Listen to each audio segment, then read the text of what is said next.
affected. So we're happy to say that counties will be able to receive their monies, and therefore counties will not grind to a halt. Well, indeed, quite a push and pull there for the monies that are supposed to go indeed to the counties. The fact of the matter is that devolution has called for more and more money to gradually go to the counties. And of course, this has been a challenge because the usual way we have done things is a centralized way. Well, to give us an update on just what the new figures are, what lines have been drawn in that mediation and what to expect going forward, my colleague who has been attending to those matters in Parliament is now standing by for us at our I&M studios. Patrick Amimo, karibu sana. What exactly have been the lines they have drawn? What are the agreements they have reached going forward? Thank you, Wakaba. This particular issue, we've seen it's been a push and pull between the Senate and the National Assembly in terms of allocating the monies to the county governments. And in April this year, we saw at least the mediation committee formed to look into it after the two houses reached an impasse. But even after that, we saw the National Assembly's Budget and Appropriations Committee go ahead and also not agree with the proposal that had been put forward by the Senate, because the Senate wanted at least these members of the county assemblies to be given at least an extra 29 billion shillings. Initially, in September last year, we saw the Commission on Revenue Allocation proposed that county governments should be given 323 billion shillings in shareable revenue. And this particular money, that's where the tussle was, and the National Treasury had proposed 299.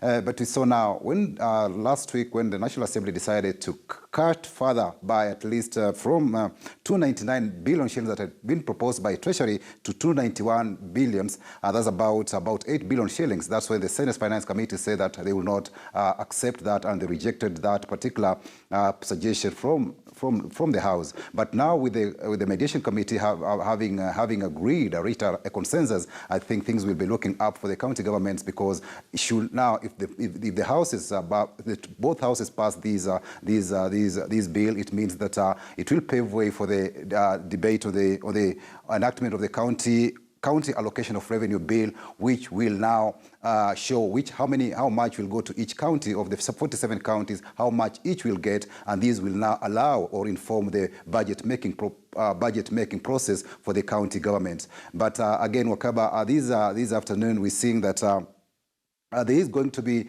at least the National Assembly is going to look at the President's proposal on the Finance Bill 2017-2018, because on Tuesday this week we saw the President reject the bill because it had members had decided to delete a clause that had indicated that gaming, lotteries, and betting should attract a 50% tax. Members have rejected that and retained it at 15%. But according to the President, he says that he wants it to be maintained at 35%, and the reason why he says so is that this particular clause was meant to distract or discourage Kenyans, and especially the youth, from participating in betting, which is now a common craze around the country as youth take to betting. And I think this is trying to kill work ethics. But then those opposed to that taxation feel that that will be killing those entrepreneurs who want to who have opened up ventures for this, especially sports betting, lotteries, and other avenues. So it's something that we'll be looking at the National Assembly this afternoon to see how,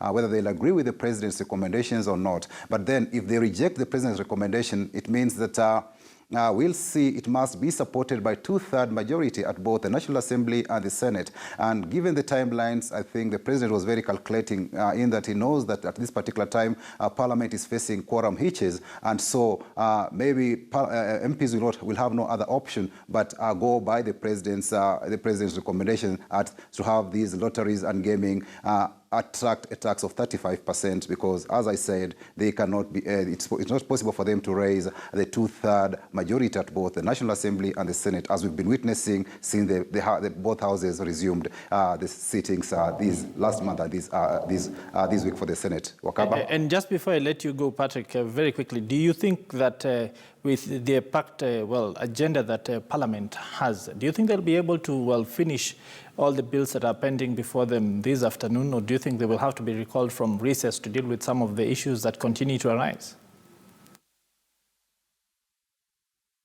Definitely, looking at the order paper, they've lined up several bills and motions to look at, but then time will not be on their side. So what will happen is that they line up priority bills to discuss first, and as I said, the president's the finance bill, it is very critical because it allows the government to also start to do the taxation measures and get the amount of money it wants to achieve its budget. Remember, this coming financial year, the government has put up an ambitious budget of 2.6 trillion shillings. So this kind of money, that's why it's eyeing the gaming sector and betting which companies are attracting, getting a lot of monies or in multi-billion shillings. So the government is looking at that sector to tax it and maybe also boost its revenue. And we remember very well that the KRA has not been performing very well, and when it comes to getting taxes from Kenyans, it's fallen below its target. So with these, maybe if they get the 35% from